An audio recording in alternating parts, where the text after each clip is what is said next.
Hemos iniciado en el Evangelio de San Mateo un nuevo discurso de Jesús. Recordemos, son 5 los discursos que Jesús nos presenta en este Evangelio de San Mateo.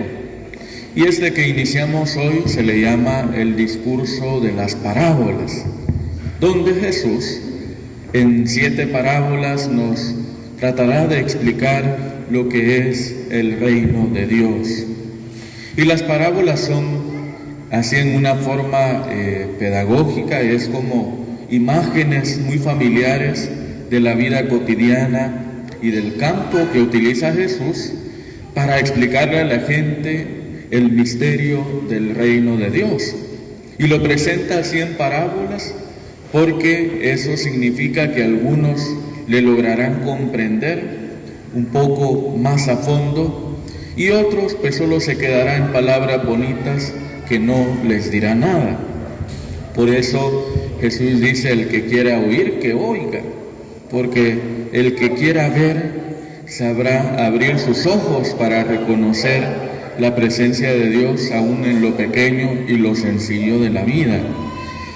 Ahora hemos escuchado esta parábola muy bonita y que es muy conocida como la parábola del sembrador, que de hecho, como ustedes se han podido dar cuenta, el mismo Jesús explica su significado.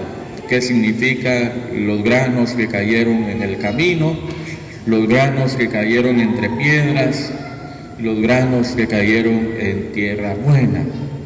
Quisiera, hermanos y hermanas, que nos centráramos en 2 elementos, únicamente en 2 detalles de esta parábola del sembrador. Primero, la figura o el papel del sembrador.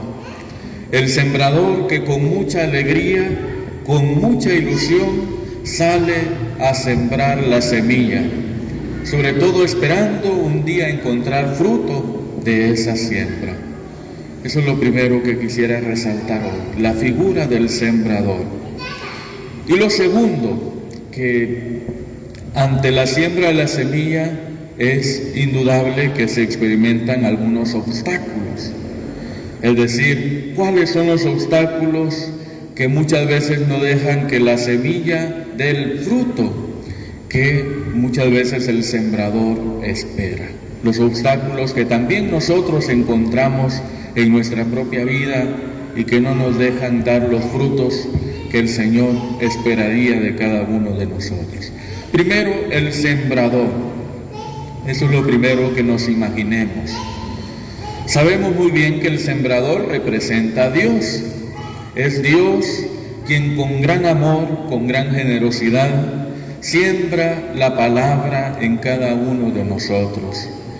Y como ya lo decía el profeta Isaías, Dios cuando siembra su palabra, Él espera que esa palabra no vuelva vacía, sino que esa palabra encuentre en el corazón del ser humano, encuentre acogida y por lo tanto, desde esa escucha atenta a Él, la podamos llevar a la vida y así presentar nosotros nuestros frutos a Él. Pero es a través de la palabra de Dios como Dios va sembrando en nosotros la fe, va sembrando en nosotros la esperanza, va sembrando en nosotros el amor. Es decir, en nosotros, en cada uno de nosotros, desde el día del bautismo, Dios se ha hecho presente en nuestra vida y está allí en nuestro corazón. Y hemos recibido esa semilla de la fe, esa semilla de la vida cristiana, que cada uno de nosotros está invitado a cuidar, está invitado sobre todo en la vida cristiana a dar frutos de amor, frutos de justicia, frutos de paz. Pero lo interesante en la persona del sembrador es que lo hace, la siembra la hace con mucha generosidad. A veces podríamos decir: ¿y por qué tira la semilla solo por tirarla, verdad? Los que son agricultores saben bien que cuando uno va a sembrar, uno trata de tener pulso, ¿verdad? ¿Dónde va a echar la semilla? Porque si no, a lo mejor no va a nacer. Claro, en la parábola tiene un significado en cuanto a la generosidad que Dios tiene para esparcir la semilla por todos lados. Por todos lados está presente las semillas del Verbo encarnado. Incluso hasta en personas que no piensan como nosotros, o personas que a veces a lo mejor quizás no conocen mucho sobre Dios, pero en ellos también ha sembrado la semilla del amor, la semilla de la caridad. Bien, ¿por qué resaltaba la figura del sembrador? Porque en nosotros Dios también ha sembrado su semilla, pero para eso se ha valido de otros sembradores. Pensemos en quienes han sembrado la fe en nuestra vida. Han sido a lo mejor nuestros padres, nuestros catequistas, aquellas personas que nos ayudaron a acercarnos a Dios, a conocer sobre Dios, a encontrarnos con Dios. Esos fueron los sembradores que Dios utilizó para hacer llegar en nosotros la semilla de la fe, la semilla de la vida cristiana. Ahora bien, nosotros también somos invitados a ser sembradores de las semillas del reino. También Dios se puede valer de nosotros para seguir sembrando la semilla de la fe, seguir haciendo presente el reino de Dios donde quiera que nosotros nos encontramos. Ahora bien, en esta siembra, quizás a veces uno se puede desilusionar, uno se puede cansar, ¿verdad? No sé si les ha pasado a los papás, ¿verdad? Uno aconseja a los hijos, les dice que pues hay que acercarse a Dios, que no hay que olvidar los valores de la familia. Uno puede decirles tantas cosas, y esa es la siembra que papá o mamá hace, la siembra que los maestros hacen en los alumnos. Un día va a dar fruto, un día quizás no vamos a ver los frutos nosotros, porque no nos corresponde a nosotros tal vez cosechar, sino que es Dios quien, a través de esa siembra que cada uno de nosotros podamos hacer, es Él quien va a cosechar los frutos.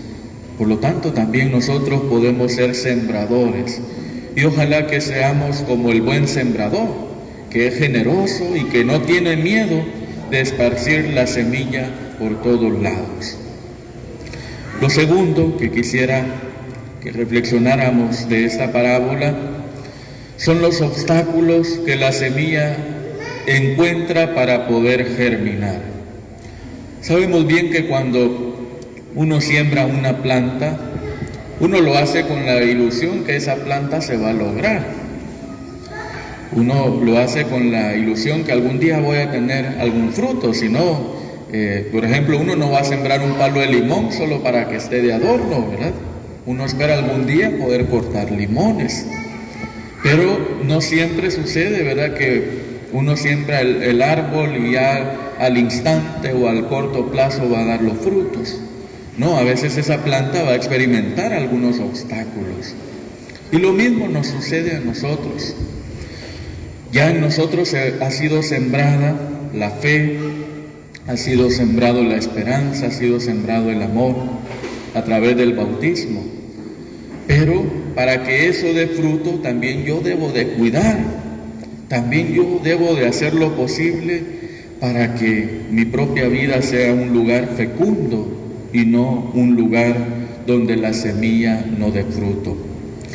El Evangelio nos presenta algunos obstáculos, por ejemplo, los pájaros que llegan a comerse la semilla, sobre todo cuando la semilla quedaba a lo mejor no muy enterrada, ¿verdad? Eso ya era fácil para que un pájaro viniera y se lo comiera. Por eso en algunos lugares ponen espantapájaros, para que no se coman la semilla. Entre otros obstáculos, aparece que a lo mejor la tierra no era como muy adecuada para que la planta eche raíz. La falta de raíz también es un obstáculo. La falta de raíz hace que la planta, ¿verdad?, no encuentre lugar donde, ¿verdad?, asentarse para después dar fruto. Eso también le sucede a muchos cristianos y le sucede a muchos que después terminan abandonando su fe, terminan abandonando sus compromisos porque hacía falta raíz. La inconstancia ante las dificultades. Uno siembra una planta y no solo la va a dejar ahí a que vea Dios cómo se logra, ¿verdad? No, hay que regarla, hay que abonarla, si hay que mover la tierra, se mueve la tierra. Eso, ¿verdad?, es la constancia del cuidado de las plantas, la constancia en el cuidado de la semilla. También entre los obstáculos que puede encontrar la semilla, dice Jesús, son las preocupaciones de la vida y la seducción de las riquezas, que también viene a intentar ahogar el fruto que de la semilla que Dios ha sembrado en nosotros. Quisiera que nos preguntáramos nosotros, de estos obstáculos, e incluso pueden haber otros, ¿cuáles son los obstáculos que a mí no me dejan dar los frutos que Dios espera de mí? ¿Cuáles son esos obstáculos que no me dejan dar ni el 30, ni el 70, ni el 100 por 1? ¿Cuáles son? Cada uno podría incluso, ¿verdad?, ver en cuál se siente como más identificado y cuál es el obstáculo que yo debo de vencer. Por ejemplo, pensaba en algún joven que de niño, ¿verdad?, fue muy participativo en la vida de fe. Sus papás lo llevaban a la iglesia, le enseñaron la fe, hizo su primera comunión. Después, a los 15 años, se confirmó y hasta el momento todo iba bien. Pero después llegó la universidad y llegó el trabajo y algo pasó. Ya no quiere saber nada de Dios, ya no quiere que le hablen de la iglesia, ya no quiere que le hablen de la fe. ¿Qué pasó allí? ¿Qué pájaros se comieron la semilla? ¿Qué obstáculos se encontró que hizo que esa semilla de la fe se muriera o ya no diera fruto? Algo pasó allí, ¿verdad?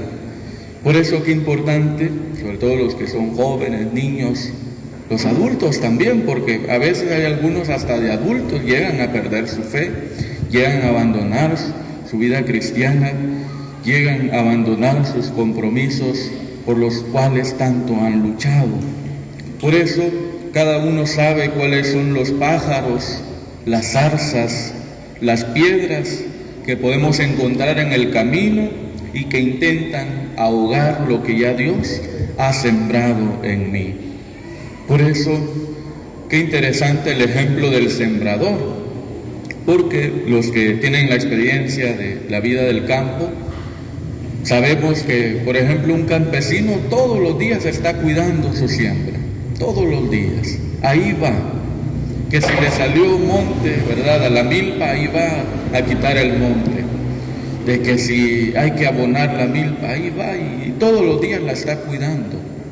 Ahora nosotros, hermanos, ¿cómo cuidamos esa semilla que Dios ha sembrado en nosotros ante aquellos pájaros que se la quieren comer? Porque les ponía el ejemplo de este joven, ¿verdad? Porque en la universidad seguramente se encontró con otros jóvenes que le dijeron: ay Dios, eso que te han enseñado de Dios, eso, ¿para qué perdés el tiempo en eso? O no le hagas caso a lo que dicen tus papás. Lo mismo decían los míos, pero no, mejor disfrutemos esto, ¿verdad? Mejor vayamos aquí, vayamos allá. Es decir, son esas voces que a veces intentan ahogar la semilla que Dios ha sembrado en cada uno de nosotros. Por eso, al igual que el sembrador que cuida todos los días y que está vigilante, también nosotros debemos de estar vigilantes y debemos de poner todos los medios necesarios para que las voces y los afanes del mundo no hagan estéril nuestra semilla, no hagan estéril nuestra vida cristiana, sino que según el estilo de vida que Dios nos ha regalado a cada uno de nosotros, ya sea si soy casado, ya sea si soy maestro, si soy soltero, si soy religioso, si soy sacerdote, si soy joven, si soy niño, donde sea, estoy llamado a dar fruto. Estoy llamado a que mi vida sea fecunda en los frutos que el Señor espera de mí. Pidámosle al Señor entonces que sepamos nosotros en nuestra vida cristiana alejarnos de todo aquello que no nos deja dar el fruto que Dios espera. sino al contrario, que nosotros podamos dar más del 30, más del 60 y si es posible el 100 por 1. Porque no es posible que quien puede dar el 30 se conforme con dar menos, ¿verdad? Aquí no es que le vamos a regatear al Señor, Señor, no se puede menos de 30. No, si tienes la capacidad de dar el 30, no te conformes en dar el 20. Y si tienes la capacidad de dar el 60, porque algunos a lo mejor tienen otras habilidades o cualidades que Dios les ha regalado, no se conformen con dar el 30. Y si podemos dar el 100 por 1, también, ¿verdad? El Señor nos ha dado la capacidad a cada uno de nosotros de dar siempre lo mejor, de dar fruto, de ser fecundos. Amén.